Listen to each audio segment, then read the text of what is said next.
Boa noite, boa noite, boa noite. Estamos online na nossa live número... Não sei qual que é o número da live. Hoje eu passei aqui o dia tentando voltar Desde quando a gente faz live pela Uma Galeria, e eu acho que a gente faz live aqui desde 2017. Eu tava pensando, né? Não é uma coisa contínua. A gente fez lá em 2017 uma série de lives e depois a gente parou e agora nós voltamos nessa onda infeliz, né? De coronavírus, de isolamento e tal, mas muito oportuna, que tá levando a galera tá levando todo mundo pro digital. Tô muito feliz com isso. E hoje com uma novidade, a gente está evoluindo rápido com as novidades. Eu estou batendo papo com vocês aqui enquanto dá tempo do pessoal entrar, mas hoje a gente está fazendo um streaming paralelo no YouTube e no Instagram. Então vocês vão ter chance aí de ver. Quem está vendo a live agora pelo Instagram vai poder ver hoje e amanhã, né? Porque ela fica 24 horas. Mas o áudio dessa live vai pro nosso podcast a partir da semana que vem. Ele vai entrar, se não me engano, na terça-feira no podcast.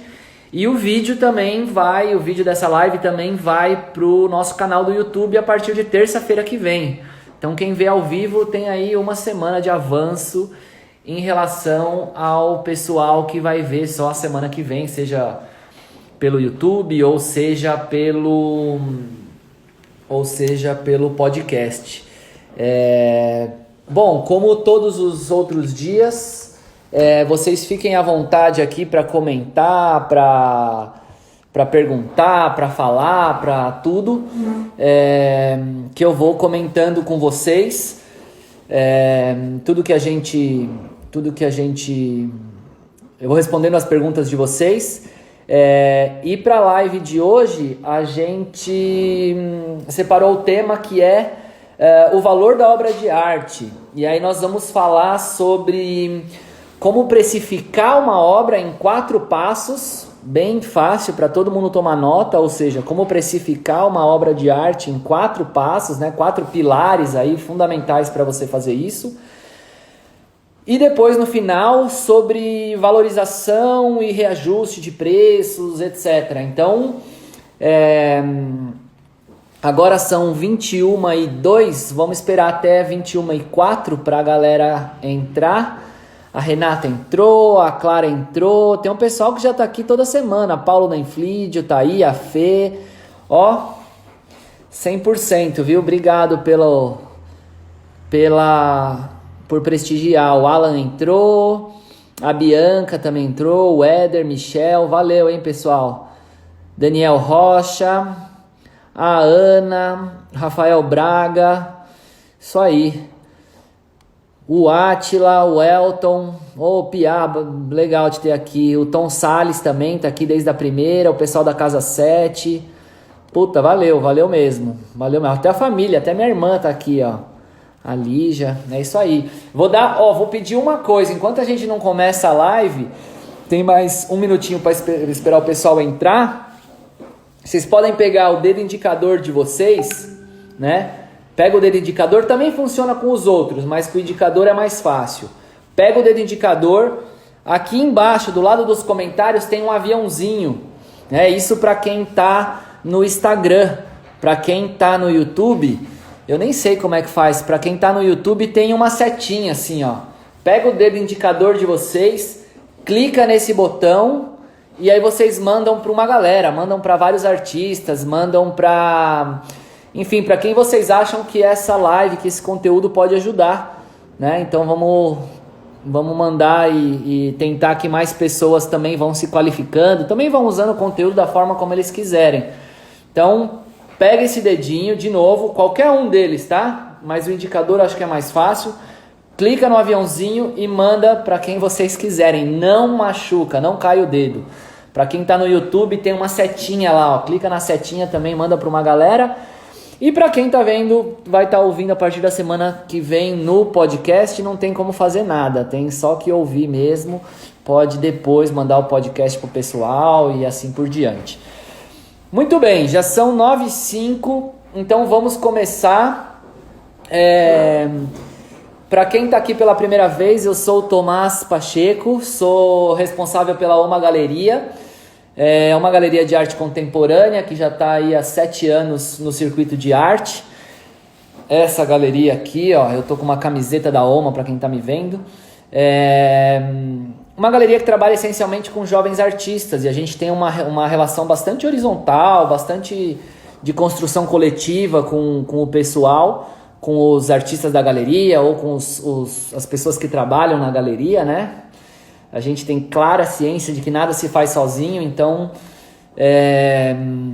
tudo é muito horizontal. E eu vou falar hoje sobre como precificar, 4 pontos fundamentais para você precificar uma obra de arte. E depois a gente vai falar sobre valorização, reajuste, enfim.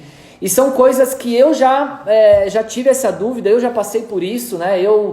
Eu sei a dificuldade que é no começo, muitas vezes ainda é difícil, ainda uma questão, enfim, um terreno arenoso, né? Porque a gente se pauta por muita coisa que é intangível e aí você não consegue ter, enfim, plena certeza do que você está fazendo e convicção, mas a gente já está dando certo de alguma forma, né? A galeria está aí 7 anos, vocês estão me ouvindo? Está aparecendo sem som. O Cláudio Cupertino falou que está sem som. Vocês estão me ouvindo, pessoal? Para quem está aqui no YouTube, para quem está aqui no Instagram também, vocês estão conseguindo me ouvir? Diego Rimas ouvindo. Cláudio, então deve ser o seu aí, ó. Talvez o seu porque o pessoal está comentando que está ouvindo. O Tom comentou que está ouvindo, então deve ser o seu aí, a Isis também. Beleza. Então eu dizia que isso também foi uma dificuldade para nós em algum momento, né? E a gente tem visto que isso tá dando certo de alguma forma, né? Que isso o preço dos nossos artistas começaram num patamar X e eles foram subindo pautados por alguma coisa que estava acontecendo e nós nunca tivemos problema de, mas o salto foi muito grande, desvalorizou, o que você está fazendo, sim, não, nada do tipo. Então isso de alguma forma é um sinal de que tá funcionando. Então, enfim, quis, né, contar disso porque, embora seja de novo um terreno arenoso, é uma fórmula que tem dado certo pra gente e que eu acredito que pode dar certo para vocês também. Um recado mais antes da gente de novo entrar no conteúdo. Se vocês tiverem dúvida, para quem está no Instagram, tem uma caixinha aqui do lado do comentário, né, que é um boxinho para você mandar pergunta, como interrogação, se não me engano. Manda as perguntas por ali, porque no final eu vou escolher perguntas para o pessoal, para todo mundo ter ciência do que a gente está falando. Então manda as perguntas por ali, que é melhor para todo mundo. Para quem está no YouTube também pode mandar pelo chat, que eu também estou de olho. E para quem está escutando isso depois pelo podcast, pode deixar a pergunta nos comentários aqui, que a gente vai estar atento, olhando para tudo. Muito bem, vamos começar com o nosso conteúdo, né, o valor da obra de arte. E o primeiro, eu separei ele em 4 pilares, né, 4 pontos fundamentais, que eu quero que vocês vão comentando se faz sentido, se está claro, se vocês estão, enfim, entendendo o que eu estou falando. Mas o ponto de partida que nós tivemos na galeria sempre para precificar uma obra, e aí vale a pena eu contar uma história aqui. Hoje nós somos 8 artistas representados. Hoje a gente tem alguns artistas que já passaram por algumas fases importantes da carreira, que é, por exemplo, o Paulo Nenflídio, que é o Daniel Melim, que é o Laerte Ramos, por exemplo. São artistas que já estão num segundo estágio de carreira, vamos chamar assim, e por isso eles já vêm com um valor de obra, já vêm com, enfim, com uma trajetória percorrida. Porém, muitos artistas que são hoje artistas representados da galeria, começaram com a gente do zero. É o caso do Thiago Toys, que é um artista que começou desde o comecinho da galeria e está até hoje como um artista representado. É o caso do Nário, é o caso do Giovanni Caramelo, é o caso do... deixa eu ver, o Andrei veio de uma outra galeria. Tô pensando aqui, o Bruno era a primeira galeria que ele trabalhava, que ele trabalha, aliás, ele é um artista representado. Ou seja, a gente viveu esse começo com vários artistas. E a gente usou essa fórmula, vamos chamar assim, né, esses 4 pilares com esses 4 artistas. E aí, com os outros que já vêm com um retrospecto, a gente tem uma situação um pouco diferente que a gente vai falar sobre ela também. Então, como que eu sentei, vamos falar assim, com o Thiago, a primeira vez para a gente pôr o valor na primeira obra dele, né, na primeira obra que a gente ia trazer para a galeria?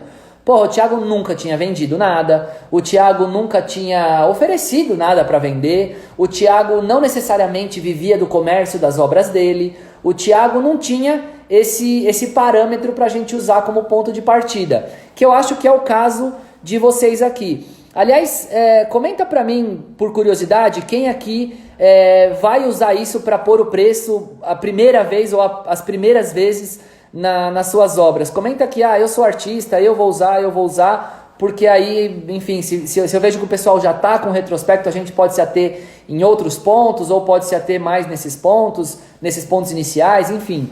E aí a live vai ficando mais, enfim, mais dentro do que vocês querem e do que vocês estão aqui para consumir de verdade. Então, eu sentava com o Thiago e falava assim, Thiago, primeira coisa, quanto você gastou para fazer esse trabalho? E o Thiago Toys, para quem conhece, ele é um artista que trabalha essencialmente com pintura, desenho, né? Então tem papel, tem tela, ele tem, que mais? Ele também tem esculturas, mas essencialmente com pintura e desenho, e aí tem várias mídias, né? Eu falava pro Thiago, no caso dele, esse valor não era um valor muito relevante, mas ele vinha lá, ele falou, olha, a tela custou, vou falar qualquer valores aqui, tá? A tela custou R$100 e eu gastei R$1.000 com tinta, mas dá para eu fazer 50 telas. Tô falando qualquer valores hipotéticos. Quer dizer, a partir desses R$100 do material e dessa quantidade de valor que você gastou na tinta, para quem é fotógrafo aí, quanto você gastou na impressão? Né? Quanto você gastou no papel, você emoldurou o seu trabalho ou não? No caso do Thiago, emoldurou o papel ou não? Ou seja, para esse trabalho vir para a galeria pronto, para ele ir para a parede de alguém, o quanto foi investido de dinheiro nele? Essa era a primeira pergunta que eu fazia pro artista. E aí muitas vezes eles falavam, pô, eu gastei R$100, eu gastei 50, eu gastei 30, eu gastei 1.000. Por exemplo, as obras do Giovanni Caramelo, para quem conhece, é um dos artistas representados da galeria, são obras que muitas vezes custam 6, 7, 8 mil reais para você produzir a obra. Ou seja, tem um investimento muito grande para produzir o trabalho. Um dos últimos trabalhos do Giovanni, o Nikutai, que é uma escultura de 2,5 metros, é um trabalho que custa, sei lá, eu não me lembro agora, mas custou 30 mil reais para fazer, 40 mil reais, eu não me lembro agora exatamente. Mas nesses casos o valor é fundamental para você setar o valor da obra, né? Como é que eu vou vender uma obra que eu gastei 4 mil reais para fazer? Não dá para vender por 5, não dá para vender por 3, por 2, né? Agora uma obra que eu gastei 50 reais, 100 reais, esse não vai ser o fator chave para você fazer. Então você que está aí do outro lado, você tem que estar pensando, esse primeiro pilar, né, o pilar da mídia e do material, do suporte e do material, ele é um pilar fundamental para mim, sim ou não? Eu estou vendendo um papel, o papel custa 50 reais, custa 30 reais, 20 reais, esse valor não é fundamental para eu setar o valor da minha obra, porque 20, 30, 50 reais não é isso que faz a diferença no valor de um trabalho. Até aí tá claro? Vocês estão conseguindo me acompanhar? Ficou claro essa questão do primeiro pilar que a gente elencou, que é o do suporte, né, da mídia e do material? Responde aqui, faz um comentário para mim, se sim, se não, para eu seguir com os comentários aqui. Tanto aqui quanto no YouTube também, fiquem à vontade para comentar, que eu tô olhando nos dois. Aliás, é por isso que eu tô às vezes olhando para um lado e para o outro, tá? Eu tô olhando os comentários do YouTube, olhando os comentários aqui do Instagram, e para quem escutar isso depois por podcast, nós vamos dar atenção para os comentários também, então fiquem à vontade para participar aí. Beleza, a galera tá respondendo que sim, o Rubens, o Edu, o Elton, a Ana, a Sônia, Rafael Baron, beleza, a Aline. Muito bem, então vamos continuar. Então falamos desse primeiro pilar, que é o suporte e o material, né? A mídia e o material. O segundo pilar, esse sim é relevante para todo mundo, eu chamei aqui, né, a produtividade. Ó, a Tati fez uma pergunta interessante. O tempo de pesquisa também conta? Tati, de certa forma não. Na verdade, deixa eu pensar, uma pergunta muito boa. Você tem um custo que ele é fixo, vamos pensar assim. Eu vou colocar esse tempo de pesquisa dentro da produtividade, tá? Para quem tem um ateliê, por exemplo, esse material de embalagem, a luz, a água, o aluguel, tudo isso tem que entrar na conta desse suporte, desse material que você precisa. Você precisa do ateliê para produzir, você precisa de outras coisas para produzir. Aí, lógico, você precisa balancear o custo do ateliê nas várias obras que você vai produzir ao longo do mês, por exemplo. E aí entra esse segundo pilar que eu tô chamando aqui de produtividade, né? Produtividade no sentido de quantas obras você é capaz de fazer ao longo do mês. Então, se é um artista que trabalha com desenho, por exemplo, ele é capaz de fazer 5, 6, 10, 20, 50 trabalhos no mês. Por exemplo, é o caso do Thiago Toys. Por exemplo, é o caso do Andrei, o Andrei Rossi, que também é um artista da galeria. Eu vou sempre usar muitos artistas da galeria, primeiro, porque eu combinei com eles que eu posso usar o nome deles, mas acima de tudo porque são experiências que eu vivo com eles todos os dias.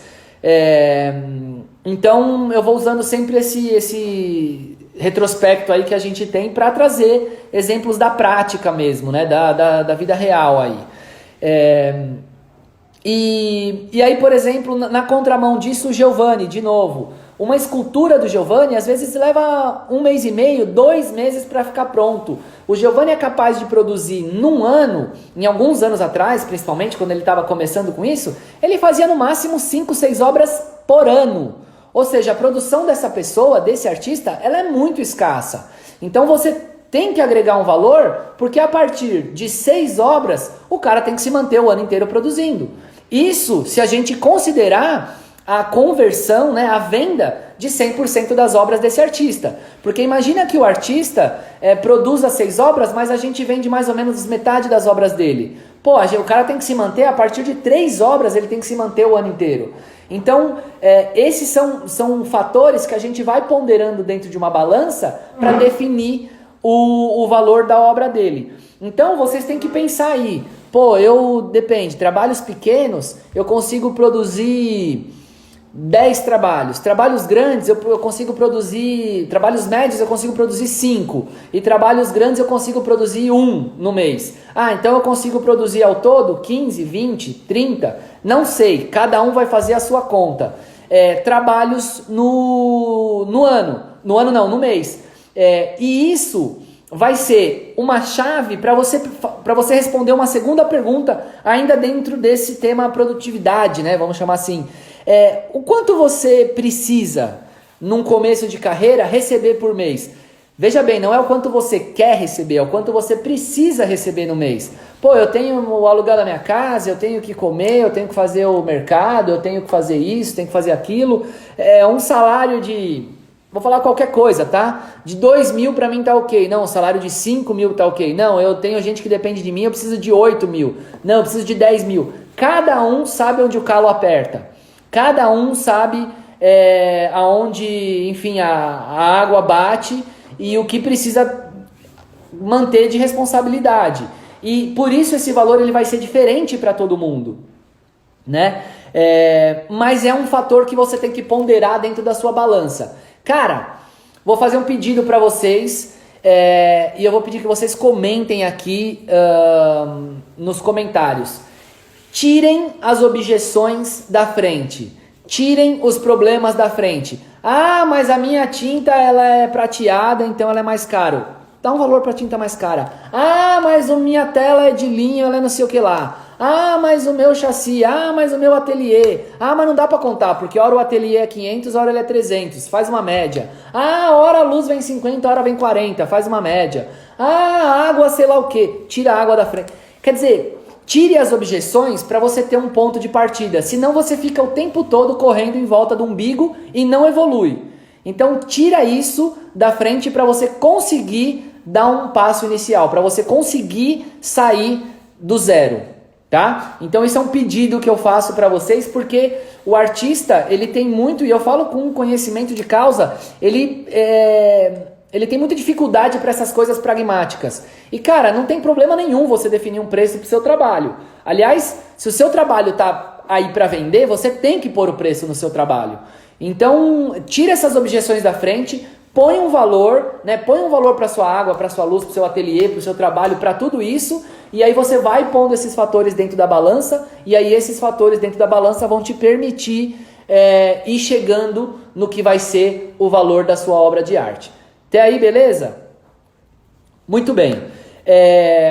Então nós já falamos de 2 pontos. Nós falamos do ponto suporte e material, e depois do ponto sobre produtividade, sobre o quanto você produz por mês. Seja você fotógrafo, escultor, pintor, o que quer que seja. É um fator relevante. Esses 2 são fatores relevantes e que vão começar a te ajudar a construir o valor da sua obra.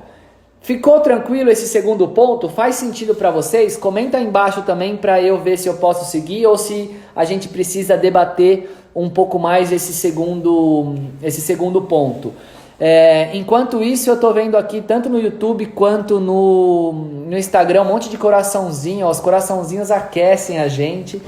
Então, gasta o dedo aí, fica à vontade, não cai, tá? Pega o indicador ali, ó, que nem eu falei, clica no aviãozinho, manda pra galera, clica na setinha quem tá no YouTube, manda pra galera e vamos seguindo. Beleza, o pessoal tá respondendo que sim, a Sônia, o Ricardo, o Rubens, o Alonso, fechou, Rafael Baron, então beleza. Vamos seguindo. De novo, se vocês tiverem questão, já chegaram algumas questões aqui no inbox, principalmente do Instagram. Eu vou usar essas questões para continuar batendo papo com vocês. Terceiro ponto que eu vou falar é sobre tiragem. Olha que interessante, algumas obras, elas têm uma tiragem, gravura, algumas esculturas, algumas vídeos, algumas fotos. É o artista que define isso. Vale a pena vocês pesquisarem para saber se vão fazer tiragem ou não, o que é uma tiragem coerente para cada uma das mídias que vocês estão trabalhando. O que quer dizer isso, Tomás? Escultura. Fazer 200 esculturas da mesma é coerente? Sim ou não? Quem acha que é coerente fazer 200 esculturas da mesma, comenta aqui embaixo. Eu acho, eu não acho. Outra coisa, fazer 5 cópias, por exemplo, de um print. É coerente? Sim ou não? 5 cópias só de um print. Vocês acham que faz sentido? Ó, o Roberto Bertani, o Cláudio já está dizendo, a Aline, que não é coerente 200 esculturas de uma mesma peça. Concordo totalmente. Para a escultura, 200 é um número muito grande.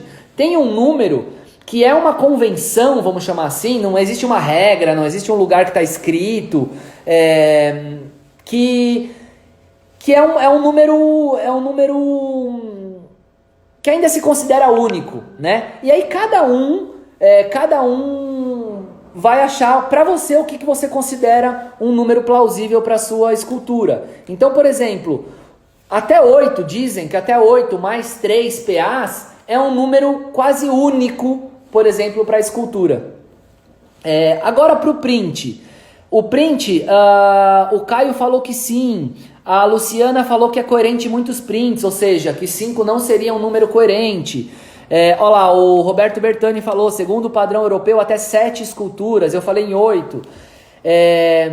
Cara, para print é uma coisa que você pouco põe a mão, né? Ou você praticamente não põe a mão, no máximo você assina um print.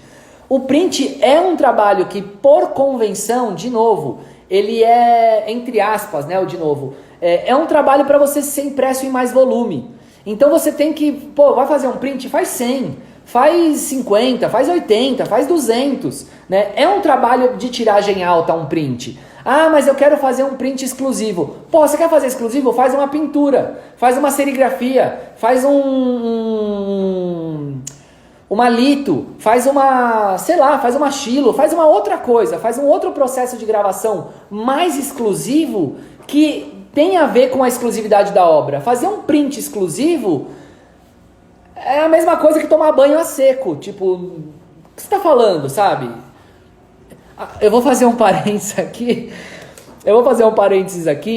porque agora eu acabei de falar uma coisa que eu vou ser penalizado por isso, tá? Toda vez que eu faço uma live, os amigos mais próximos fazem bullying comigo, tá? Então, sempre quando eu solto uma pérola, que nem eu falei agora, banho a seco, vira o nome da live. Então, eles falam assim, e a live do banho a seco? E a live do...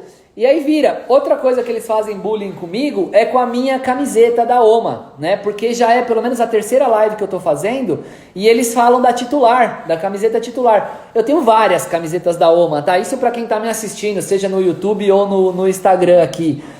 Pra quem tá no podcast e não tá conseguindo...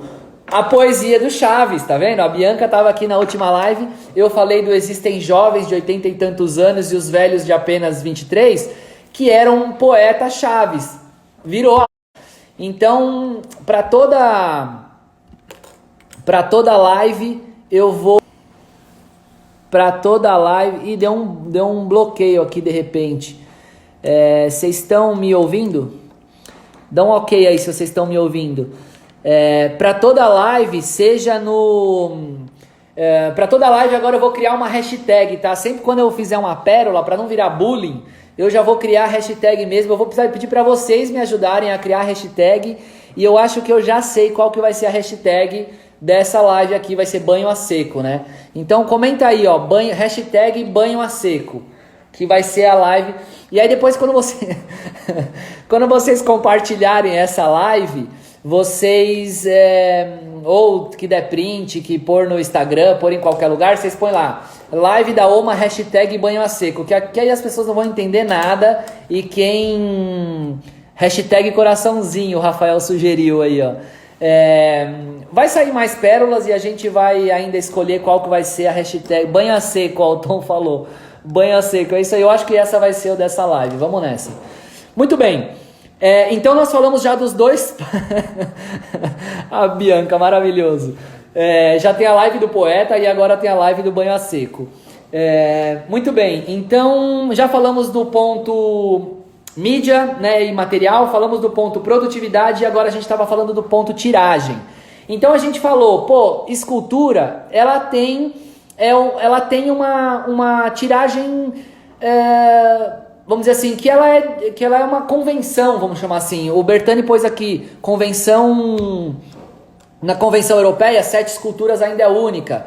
Para print, de novo, print é uma tiragem alta. Para uma gravura, para um processo de gravação, por que print é tiragem alta? Porque print você dá um play e ele vai saindo imprimindo. Print é impressão, né? Então ele vai imprimindo, é fácil você fazer isso. Agora, se você vai fazer um processo de gravação, que é manual, um silk, um malito, uma serigrafia, um linóleo, seja qual for o processo de gravação, não importa. Ele tem um trabalho manual. Então ele tem que ser um processo mais lento, ele necessariamente é um processo mais lento, e sendo um processo mais lento, você vai ter mais dificuldade de produzir em larga escala. Por que eu estou falando isso? Tem duas pessoas falando que travou aqui. A Sônia e o Oserzi. Me comenta aqui, pessoal, se está travando ou não, ou se talvez seja só o deles. Se a maioria me disser que está funcionando, eu vou entender que está funcionando. Se a maioria me disser que está travando, eu vou entender que está travando. Mas por que eu estou comentando que esse lance da... Beleza, Bianca, obrigado. Por que eu estou comentando que esse lance da tiragem é importante para o preço? Por um ponto óbvio. Se tiver muita tiragem, o valor tende a diminuir. Por quê? Porque é menos exclusividade. Mais pessoas vão ter esse trabalho no planeta. Agora, se você tiver muita tiragem, menos exclusividade, preço mais baixo. Um print é para ser um preço mais baixo.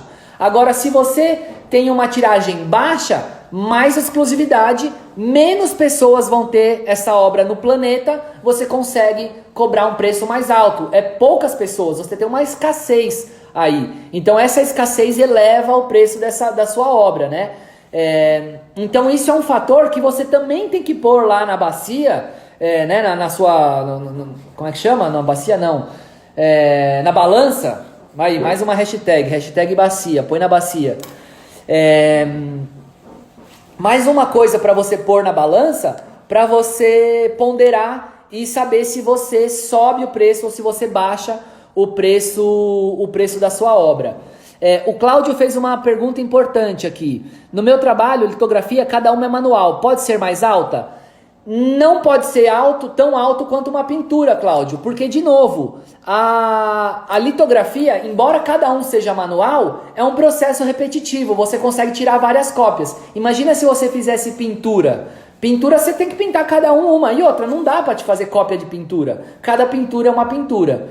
A Ana fez uma outra pergunta aqui, e a tiragem das fotografias? Eu não sou o maior especialista em fotografia, Ana. A Bianca, que está aqui, ela também é galerista e ela também trabalha com fotógrafo. Talvez ela possa dar uma dica aqui. Mas a fotografia, ela também tem as suas convenções, Ana. Vale a pena você pesquisar qual que é o convencional para fotografias. Seja ela... Walter Benjamin mandou um abraço. A obra de arte na era da reprodutibilidade. É isso aí, Walter. Faz total sentido, né? Então vale a pena você pesquisar qual que é uma tiragem padrão, vamos dizer assim, convencional para fotografia. Quem mais? Tem uns prints aqui na bacia, o Odirley falou. Aí, ó, o Edu Muniz. E sobre um print autografado pelo artista e numerado, apesar de grande quantidade? Edu, você não autografa, você assina. Isso é o mínimo que você pode fazer. É assinar o seu trabalho. Autografar é outra coisa. Autografar é a camiseta, é o disco. Você assina o seu trabalho. O print você pode fazer assinado e numerado.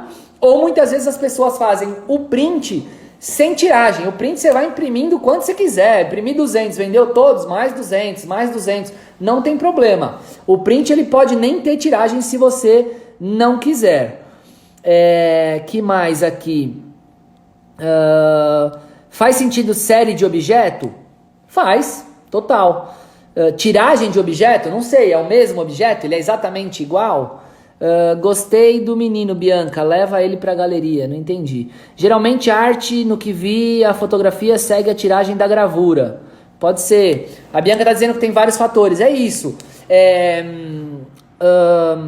Acho o fim da picada quando uma foto tem tiragem PMG.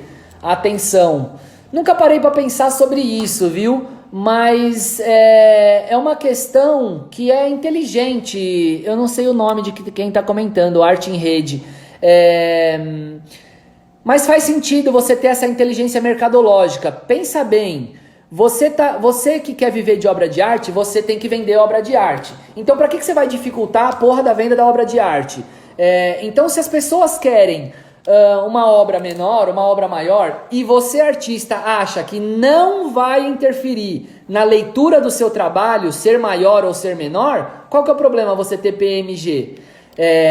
De novo, se você acha que não vai interferir na poética do seu trabalho. Tem trabalho que nasceu para ser pequeno, tem trabalho que nasceu para ser grande. Então não tenta fazer um trabalho que nasceu para ser grande virar pequeno e um trabalho que nasceu para ser pequeno virar grande. Aí sim, aí é o cúmulo, né? Aí não dá pra... Aí você está desrespeitando o seu trabalho. Então, desde que você não faça isso, os tamanhos são interessantes você trabalhar. Veja bem, eu sou um galerista, eu falo sempre do lado do ponto de vista do comercial. Então, para mim, ter o PMG, é que ter PMG fica meio escroto, fica meio bacia, assim. Mas ter uma possibilidade de trabalhar outros tamanhos é fundamental, eu acho que é importante. Mas PMG é demais, usa outro nome aí, dá uma gourmetizada nos nomes. Muito bem, falamos aqui sobre o lance de tiragem. Ficou claro esse lance de tiragem, de maior tiragem, menos valor, menor tiragem, maior valor? E o Nário comentou aqui, algumas pessoas comentaram aqui, obra única é mais valorizada, sem dúvida, obra única é mais valorizada. Só uma pessoa pode ter o direito de comprar esse trabalho. Félix Gonzalez Torres tem tiragens infinitas de trabalhos, mas aí tem a ver com a proposta do trabalho. Perfeito, tem a ver com a proposta do trabalho. Se faz sentido para o trabalho, vamos em frente. Comenta aí, galera, se está fazendo sentido, sim ou não. Pega o dedinho, se está curtindo a live, pega o dedinho aqui, ó, vai no aviãozinho aí, manda pro pessoal, para mais pessoas assistirem. E escolhe a hashtag aí, se vai ser banho a seco ou se vai ser coloca na bacia. Banho a seco ou coloca na bacia. Eu tô anotando aqui, ó, eu vou anotar as votações de vocês. Coloca na bacia. A gente vai escolher no final qual vai ser a hashtag dessa live, porque eu já sei que os meus amigos mais próximos vão me zoar. Então pode me marcar aí, pode marcar Tomás Pacheco, THOMAZ Pacheco, e coloca aí hashtag, quando vocês forem postar lá, ó, pega no dedinho. pega no dedinho, um votou na bacia. É isso aí, coloca na bacia, ó, bacia já tem 2 aqui, ó, 3 pro coloca na bacia. E acho que o coloca na bacia, ainda tô superando o Chaves o Poeta. Chaves o Poeta foi da próxima, viu, Bia? Chaves o Poeta foi pra próxima. Na lógica do PMG, acho que é importante manter uma tiragem pequena na soma. Fundamental. Pra quem conhece a Isis é uma puta fotógrafa. Eu tenho trabalhos da Isis, não é por causa disso que ela é uma puta fotógrafa, mas ela é uma puta fotógrafa e vale a pena seguir depois, entrar no Instagram dela, ver o portfólio dela. A Ana, que tá aqui, também é uma puta fotógrafa, o Nário, o Ricardo, todas essas pessoas que estão aqui na live, eles já têm um conhecimento do trabalho. O trabalho do Nário não vale como exemplo para isso, já vou explicar o porquê. Mas para Isis, para Ana, para o Ricardo, são trabalhos que vale a pena bater um papo, porque eles já têm uma tratativa para tiragem. E aí fica aqui, ó, depois acho que vocês podem até comentar o que vocês fazem para os trabalhos de vocês. E aí já fica de sugestão pros próximos. Coloca na bacia, tá demais. O Dani, banho a seco de bacia. Banho a seco, coloca na bacia. Eu acho que o coloca na bacia tá ganhando, viu? Mas eu tô anotando aqui, eu tô fazendo tracinhos para as hashtags. Muito bem, vamos pro quarto e último. Quarto e último item, já tem 38 minutos de live e a live do Instagram ela acaba antes, ela acaba com 1 hora. Então eu vou encerrar a live no Instagram. Se o tema não tiver acabado, a gente continua no YouTube para quem quiser fazer pergunta, alguma coisa do tipo. Mas vamos lá.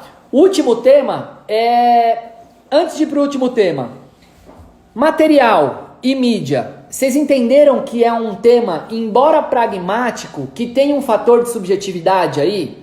Porque a sua conta de água vem cada hora de um jeito, seu ateliê, talvez se for um ateliê coletivo, cada hora você paga uma coisa. Quer dizer, tem um fator de subjetividade aqui. A produtividade também tem um fator de subjetividade. Grande eu produzo tanto, pequeno eu produzo tanto, médio eu produzo tanto. Também tem um fator de subjetividade na produtividade. Se eu faço desenho é tanto, se eu faço pintura eu faço tantas. Também tem um fator de subjetividade aqui. Tiragem também tem um fator de subjetividade. Embora tenha essas regras, esses padrões, Você pode querer fazer uma escultura com tiragem de 50 e você pode querer fazer um print com uma tiragem de 10, não tem problema nenhum. Então também tem um fator de subjetividade. O que tem de comum em todas essas? Que embora tenhamos regras, as regras estão aí para ser quebradas. O que eu estou mostrando para vocês, e essa frase eu já falei em outras lives, eu adoro isso, regras só existem para ser quebradas, contratos só existem para ser quebrados. Você tem que pensar, você tem que ter pensamento crítico sobre o que você está fazendo. E aí ver se a escolha, se a decisão que você está tomando está fazendo sentido baseado nisso que a gente está conversando. E aí vamos então para o quarto e último item, que é o estágio da carreira que você se encontra.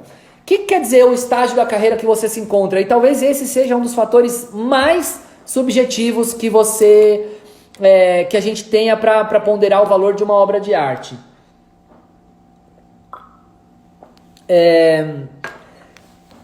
Muitos artistas aqui já comentaram que são artistas em início de carreira, são artistas jovens, né? Jovem, você tem que pensar se é a sua primeira obra, porra, eu queria ganhar um salário de 10 mil. Mas e aí, você vai conseguir um salário de 10 mil a partir do seu primeiro trabalho? Então, baixa a bola, pensa pega a mão, igual a gente pega o dedinho e põe no aviãozinho para mandar, pega a mão e põe assim na cabeça, põe a mão na consciência e vê se faz sentido o que você está escolhendo para você. Porque senão você joga o valor da sua obra lá para cima e você dá um tiro no pé. Ou você joga o valor da sua obra lá para baixo. E no começo da carreira eu não acho isso tão negativo, desde que você não venda o seu trabalho por 50 reais, por 100 reais, por 200 reais, né? O trabalho, se você não valorizar o seu trabalho, ninguém vai valorizar, fica tranquilo, tá? Isso aí é um fato, você vai por 200, o cara vai te dar 400 porque ele é legal. Então, toma cuidado com o valor que você coloca. E aí aí ponha um valor coerente, né? Veja o estágio de carreira que você tá. Porra, eu já... o Edu Muniz está dizendo aqui, ser realista. Sempre digo pro artista jovem ter os pés no chão. É exatamente sobre isso que eu tô falando. Então, pega a sua carreira e pensa, fala, puta, eu já entrei em algum salão? Põe alguns parâmetros para você mesmo, não precisa perguntar para ninguém. Põe uns parâmetros para você. Pô, eu já entrei em algum salão? Eu já fiz alguma exposição individual? Eu já ganhei algum prêmio? Eu já entrei em algum acervo institucional? Eu tô trabalhando com alguma galeria? Eu já fiz uma exposição individual em algum museu? Eu já fiz uma exposição coletiva em algum museu? Eu já tô com meu nome internacionalizado? Eu dei aqui, 20, 15 dicas de como você pode parametrizar a sua carreira.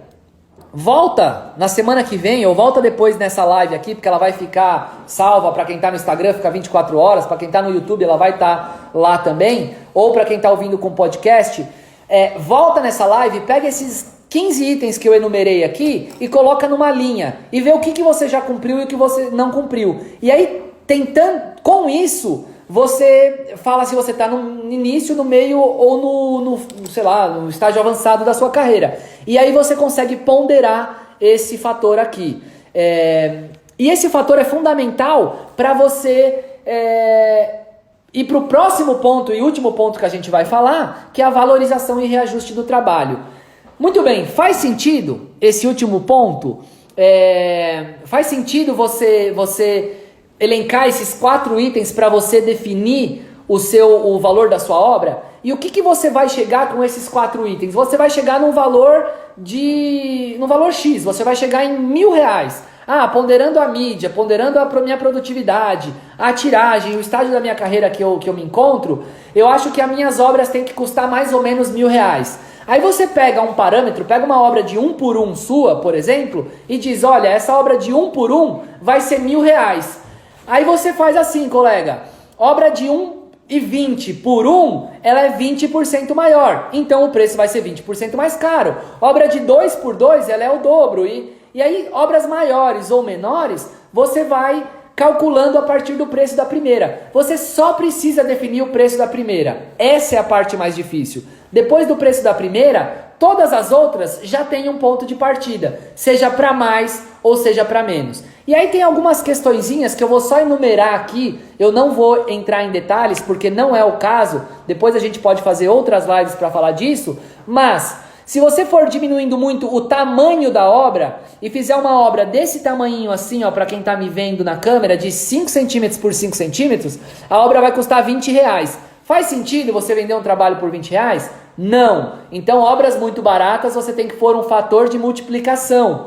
Obras muito maiores, se você fizer uma obra de 3x3, que nem o André, por exemplo, na galeria tem obras grandes, o Thiago, Melim, tem obras grandes, e você multiplicar simplesmente o metro quadrado, né, vamos chamar assim, pelo seu valor, vai ficar um valor astronômico, também não faz sentido, então você põe um fator de divisão, ou seja, para obras muito grandes ou para obras muito pequenas, você aplica esse fator, ou de divisão ou de multiplicação.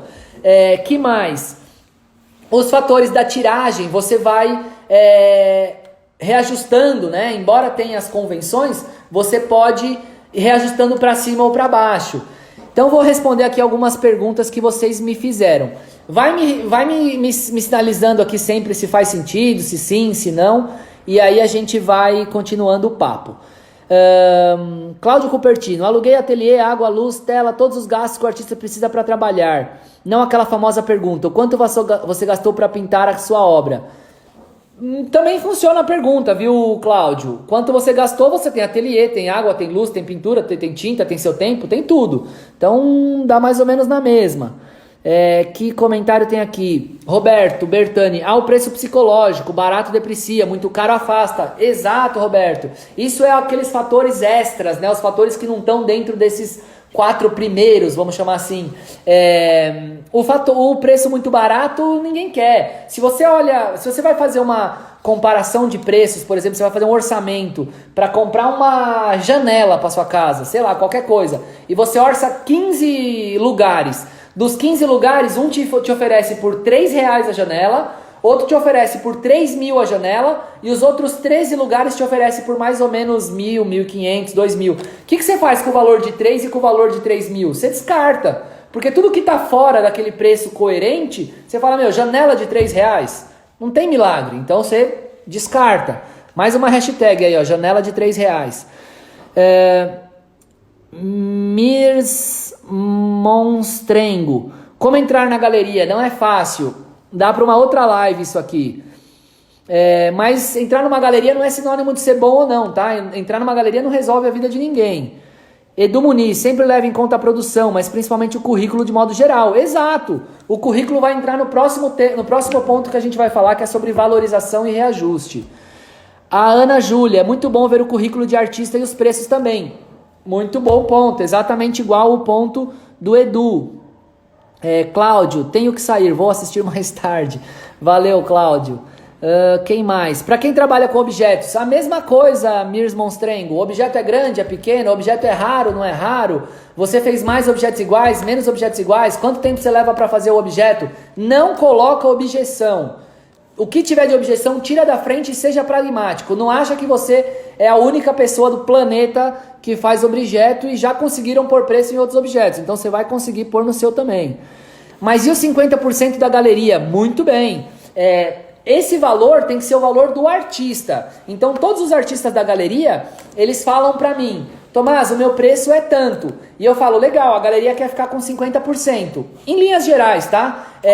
Que a gente faz? A gente dobra o valor ou a gente divide o seu valor? E aí a gente vai ponderar também se dobrar o valor fica muito caro para o artista ou se dividir o valor fica muito barato para o artista. Agora, definido um valor, seja dobrando ou seja dividindo, esse valor é o mesmo em qualquer lugar. Não importa mais se você vende na galeria ou fora dela. Esse valor vai ser o valor do seu trabalho.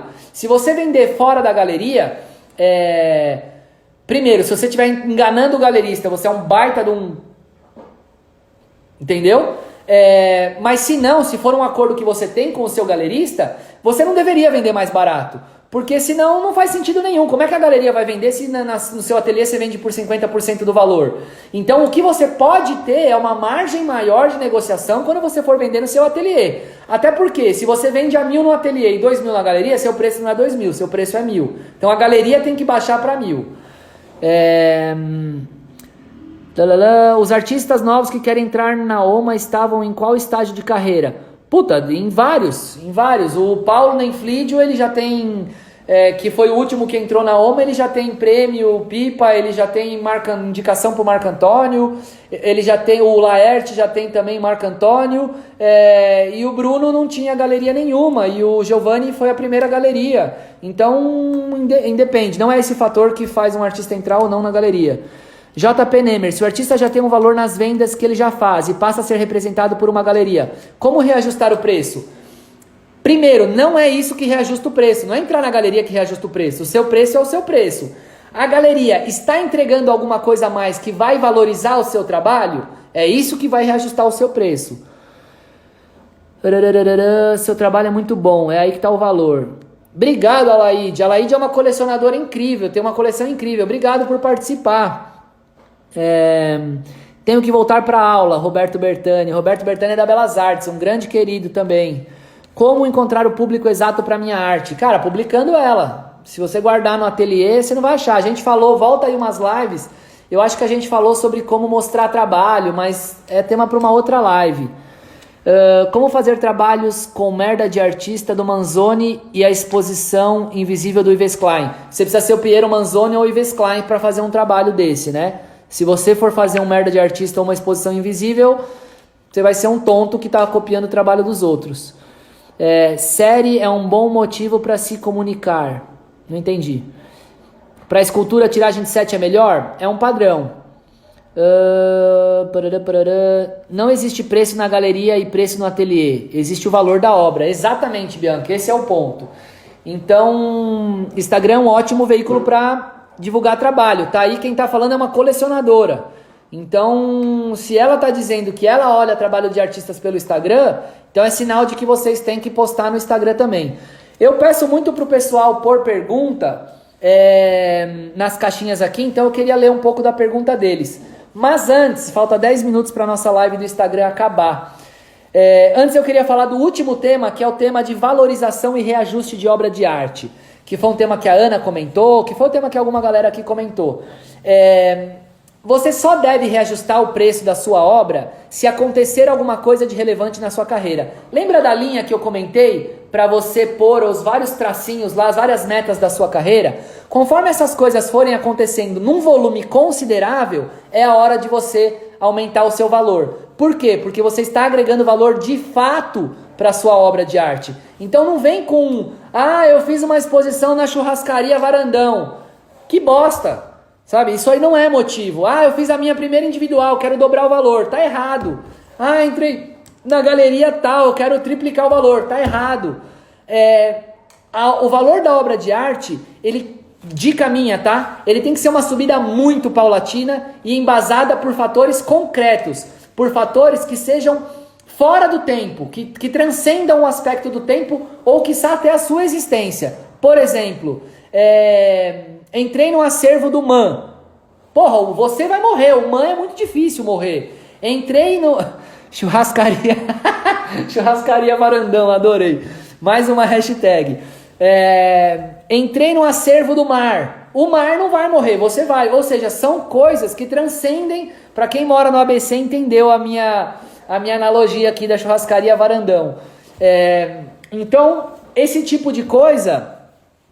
são coisas que validam. Ganhei um prêmio, você ganhou um prêmio para a vida inteira, você vai morrer, mas você continua com o prêmio, a sua obra continua com o prêmio. Então é esse tipo de coisa que você precisa ponderar para fazer uma subida de preço. Vamos pegar umas perguntas lá.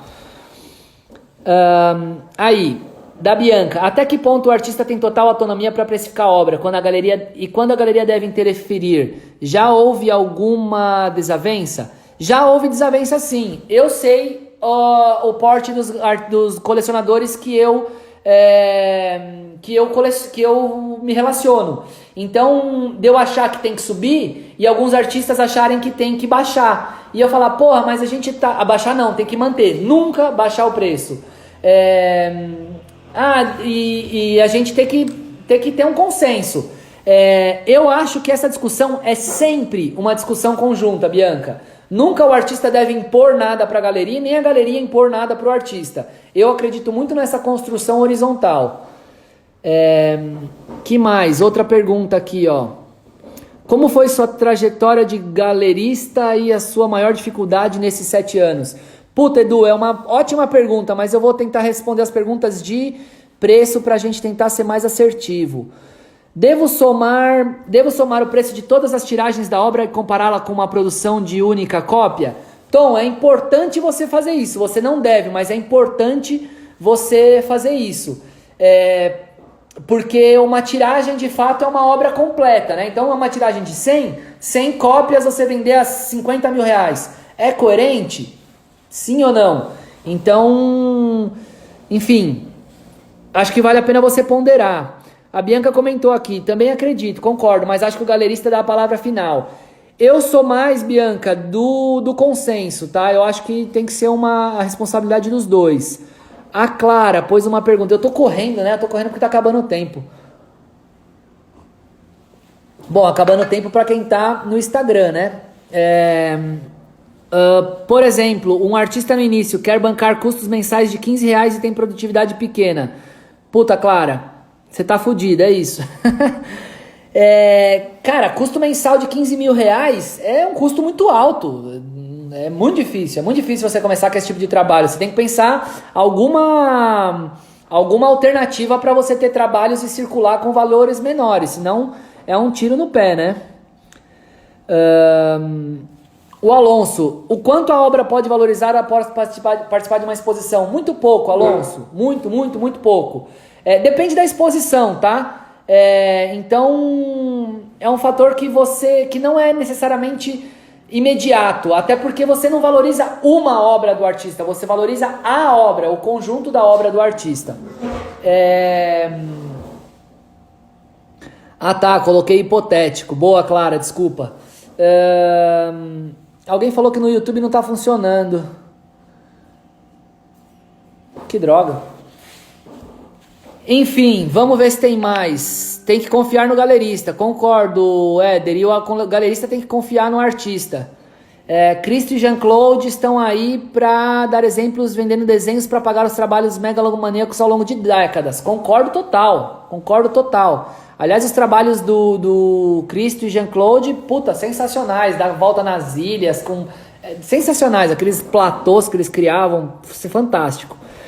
Galera, tô correndo aqui porque a live é de 1 hora. A gente se pôs a fazer a live de 1 hora e depois o